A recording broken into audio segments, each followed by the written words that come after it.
Hello again, peoples of the internet. It's me, Mochimo98, and I'm back after a long time. So sorry about not making many videos recently. It's just with school and new games. I haven't really had much time to go on Minecraft or record, but now I have. So this is a thing I made.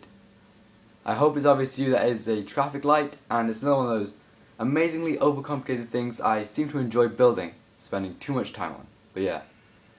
So this is a traffic light, as I said before, and essentially it's a traffic system as well as that. It's not just a traffic light, it also makes it so you can't go when it's red, and you can only go when it's green, and it's coordinated between these two tracks so that they can't cross over. There's no real point to this, it's just, I thought it'd be an interesting idea to work with, and it didn't take very long. It's not a very complicated system, but I'm going to show you it anyway. So inside the traffic light, that's the first part I'm going to show you, which is essentially it's a clock. It's a very long clock, so you have quite a long delay between green and red, so you have enough time for the person to go across before the other one turns green, and also you get enough waiting time so it's not pointless, although it is pointless, but yeah, so it makes it more with the traffic lights. You have to wait for a longer time, then you go, and the other person has to wait for a long time for you to move. But then this basically, as you can probably tell, this just changes these, and this is the system I use to make this different to that one.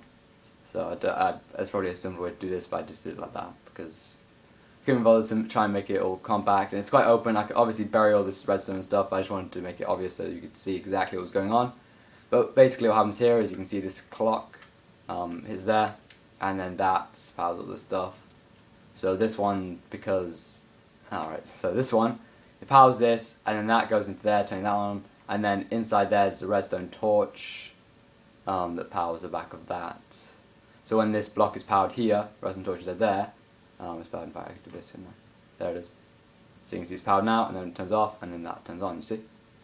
So that's simple as that works. That's how it works with all these things, except for the orange ones. I didn't really work on the orange ones because I thought, when then we follow the orange light, and also it's pretty difficult to work on something that goes in between, because I have to have 3 different states, and obviously redstone only has 2 on and off, so it's quite binary. So I'll have to make a whole another massive system just to fit that in, and I don't really want to spend all my time on that when the main essence is stop and go, because what would orange really do?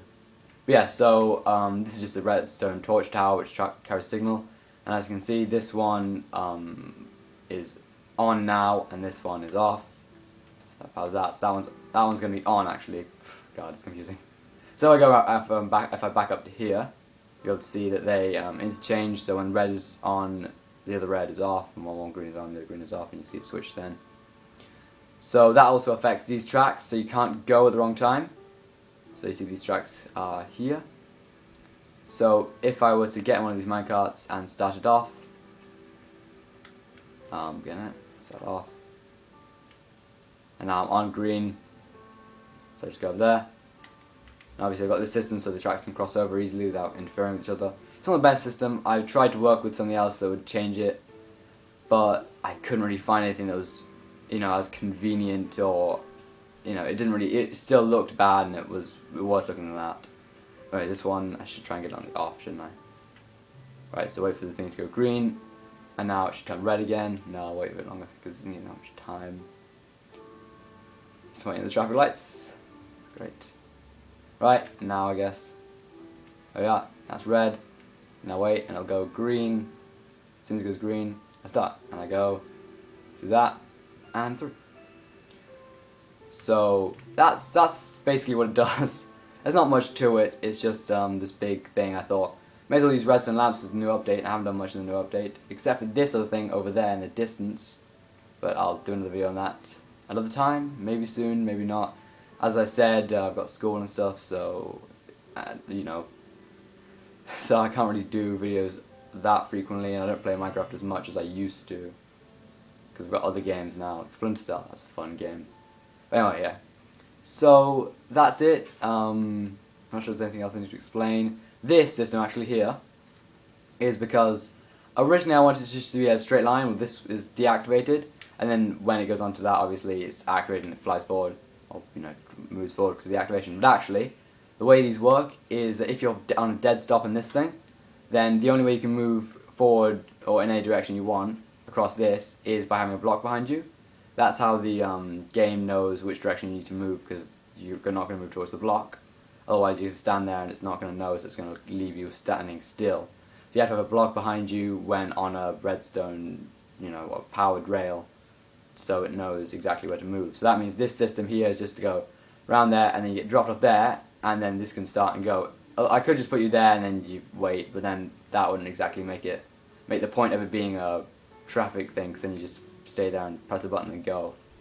So it doesn't. So that's why I did this. So you can keep going on a track normally from somewhere else, and you stop here, and then you wait, and then that turns on because it's a block behind you. You go forward, and if I hadn't got that, you just stay there and nothing would happen. And then this obviously self-doesn't. You can have as far back as you want. It just leads up to this. This is still. I don't know when you would use this or if you need this, but I just thought, it's quite aesthetically interesting, at least.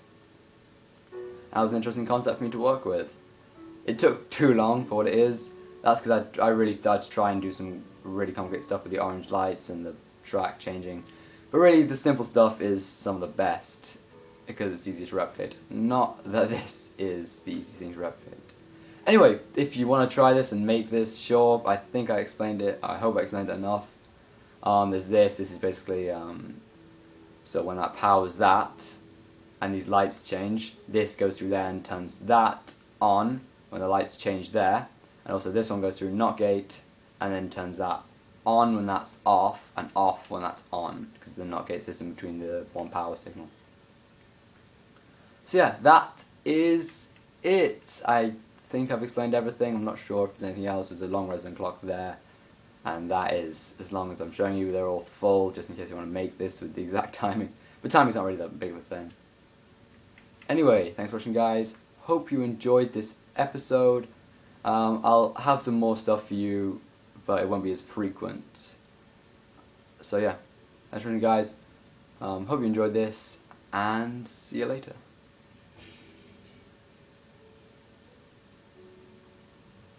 The hell was that?